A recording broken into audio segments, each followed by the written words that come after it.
ہو سکتی ہے اور جمہوریت کے لیے اس کو خطرہ بھی سمجھا جا رہا ہے. آپ کیا سمجھتے ہیں اس بارے میں؟ دیکھیں، آرٹیکل 243 جو ہے واحد آرٹیکل ہے آئین میں جو سویلین بالادستی کو یقینی بناتا ہے. ایک واحد موقع تب آتا ہے جب وزیر اعظم جو ہیں وہ آرمی چیف کا تقرر کرتا ہے اور اس وقت وہ اختیار کل رکھتا ہے. اب اگر اس پروویژن میں سویلین بالادستی متاثر نہیں ہوتی ہے، اختیار وہی وزیر اعظم کے پاس رکھا جاتا ہے یا گورنمنٹ کے پاس، اور کسی نئے عہدے کو آپ نے نیا نام دینا ہے تو اس سے تو کوئی فرق نہیں پڑتا ہے. لیکن اگر آپ نے سویلین بالادستی ختم کرنے کی کوشش کی یا سروس چیفز کا اختیار وزیر اعظم سے لے کے کسی فوجی عہدیدار کو دینا چاہا تو یہ اس ملک کی جمہوریت پہ، اس ملک کی ڈیموکریسی، اس پارلیمان کے اختیار پہ اور ایگزیکٹو کے اختیار پہ بہت بڑا حملہ ہوگا. اس سے کیا وہ ایکسٹینشن بھی اپنی مرضی کی مدت ملازمت حیات تک لے نہیں، جا سکتے ہیں؟ کیا اس سے کوئی بھی نقصان شخص اپنے آپ کو ایکسٹینشن نہیں دے سکتا ہے. یہ تو بیسک قانون کے منافی ہے.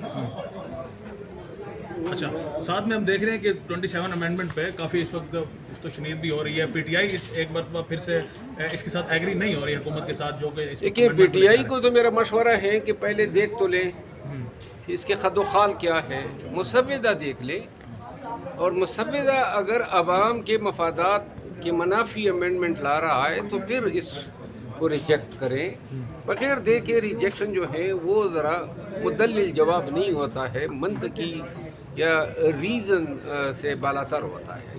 تو مسودہ کیا اس وقت گورنمنٹ کے پاس بھی ہے؟ 26ویں آئینی ترمیم میں دیکھا کہ وزیر قانون بھی آخر تک ہمیں وہ بھی اس طرح سے جواب دے رہے تھے جیسے انہوں نے بھی نہ پڑھا ہو مسودہ کو. جو 26ویں آئینی ترمیم جس انداز میں کی نا رات کے وقت، اسی وقت پتہ چلا جب ایوان میں پیش ہوا. یہ آئینی ترمیم ہے، اس سے پورے پاکستان اور پاکستان کے تمام لوگوں کی زندگیاں متاثر ہوتی ہے. یہ نظام عدل پاکستانیوں کے لیے ہوتا ہے، یہ ایم این ایز کے لیے نہیں ہوتا ہے. اس سے امپیکٹ ہر ایک پاکستانی متاثر ہوتا ہے. اسی طرح آپ کی ڈیفنس کی پالیسیاں ہیں، آپ کی سماجی یا معاشی پالیسیاں ہیں، اور آپ اگر آئینی ترامیم کر رہے ہیں تو اس پہ تھریڈ بیئر ڈسکشن ہونی چاہیے. یونیورسٹیوں میں ہونی چاہیے، بار کونسلز میں ہونی چاہیے، پارلیمان میں ہونی چاہیے. ایک ایک شق کا مطالعہ ہونا چاہیے، اس کے کیا اثرات ہوں گے مستقبل میں. اس طرح جلدی میں لا کے اور بغیر کسی کو دکھا کے، بغیر کسی کے ساتھ شیئر کیے، اس سے کیا آپ کنوے کرنا چاہتے ہیں اور اس ترمیم کو کون سی لیجیٹیمیسی حاصل ہوگی. یہ طریقہ کار ہی جو ہے تاکہ عام قانون کو بھی پاس کرنے کے لیے پارلیمان میں، کمیٹیوں میں اس پہ ڈسکشن لازمی ہے. آئینی ترمیم اس انداز میں ہوتی ہے. اب موجودہ عدلیہ کمزور ہے، لیکن ماضی میں کانسٹیٹیوشنل امینڈمنٹ بھی اس بنا پہ بھی اسٹرک ڈاؤن ہوئے ہیں کہ وہ پروسیجر نہیں اپنایا گیا اس کے مطالعے کا، اس کے ایگزامینیشن کا، اس کی اسٹڈی کا، اس پہ ڈیبیٹ کا. مروت صاحب یہ بتائیے کہ ابھی تک وہ پوزیشن لیڈر کا نوٹیفیکیشن نہیں ہوا ہے، اس کی وجہ کیا ہے؟ سمجھ نہیں آ رہی ہے. میں نے آج بھی کہا ہے، اپوزیشن لیڈر کا نوٹیفیکیشن نہ ہونا، سہیل افریدی صاحب کو ملاقات نہ دینا، یہ کہ کے پی ہاؤس پہ ریڈ مارنا، یہ ایسے عوامل ہیں جس سے کوئی دیکھنا بھی نہیں کما رہے. پھر یہ سب کچھ ہونے کیا جا رہا ہے؟ پاکستان تحریک انصاف سے کوئی مائی کا لال باہر بھی نہیں آ رہا، احتجاج کی کال کی طرف بھی معاملہ نہیں بڑھ رہا. احتجاج کریں تو ایڈوانس میں میسج آ جاتا ہے کہ ثانیہ مرید کے اس 26 نمبر آپ نے دیکھ لیا ہے، تو کیا پھر کریں؟ احتجاج کی طاقت ابھی تک پی ٹی آئی کی بحال نہیں ہے، اور یہ احتجاج کرنے کی پوزیشن میں نہیں ہے. احتجاج ایک بہت ہی بصیرت رکھنے والے لوگوں کا کام ہے.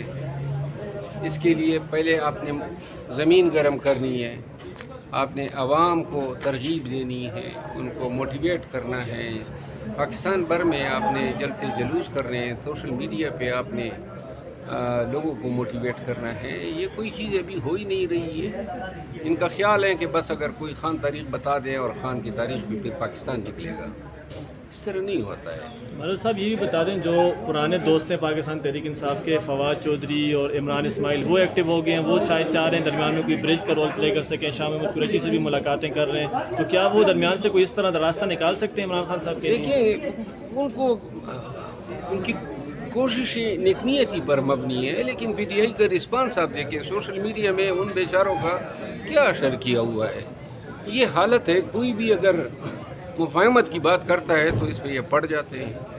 تو لہٰذا کون آگے آئے گا جب تک پاکستان تحریک انصاف اپنے معاملات اپنی سوشل میڈیا کے ساتھ سیٹ نہیں کرتے ہیں، کیونکہ اب سوشل میڈیا جو ہے کسی کو سانس لینے نہیں دے رہی ہے. اور سوشل میڈیا کو خود بھی سوچنا چاہیے نا، ان کو کیا احساس ہے کہ یہاں گراؤنڈ ریئلٹیز کیا ہے، لوگوں کو کیا کیا تکالیف درپیش ہے، سیاست کرنا کتنا مشکل ہو گیا ہے.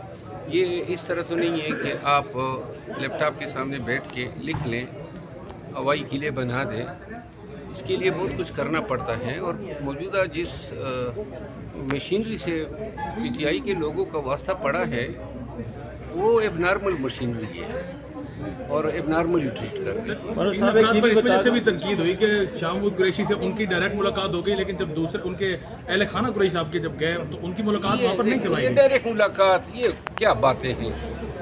کسی کی ملاقات ہو جاتی ہے خان سے، اس پہ بھی آپ لوگ بغاوت، یہ باغی اور غدار کے یہ کیا مطلب ہے؟ پارٹی میں اتنی چھوٹی چھوٹی باتوں کو کیوں؟ مروہ صاحب خان کی رہائی کیسے ممکن ہے؟ آپ ماشاءاللہ ایک senior Tareen P T I میں بڑے آپ کا رول رہا ہے. دیکھیے خان کی رہائی اپریل 2024 میں ہم کر چکے ہوتے اگر ہمیں اپنی پارٹی چھوڑتی. چیختا رہا ہمیں، اس وقت ہماری طاقت بھی تھی، پارٹی بھی یونائٹڈ تھی، ہماری احتجاج کی صلاحیت بھی کافی تھی. نہیں کرنے دیا خواہ میں، اور اپنے لوگوں نے ہی خان کو کمزور کیا ہے. خان کے ساتھیوں کے بیچ پھوٹ ڈالی ہوئی ہے، شکوک و شبہات ڈالے ہوئے ہیں، ایک دوسرے پہ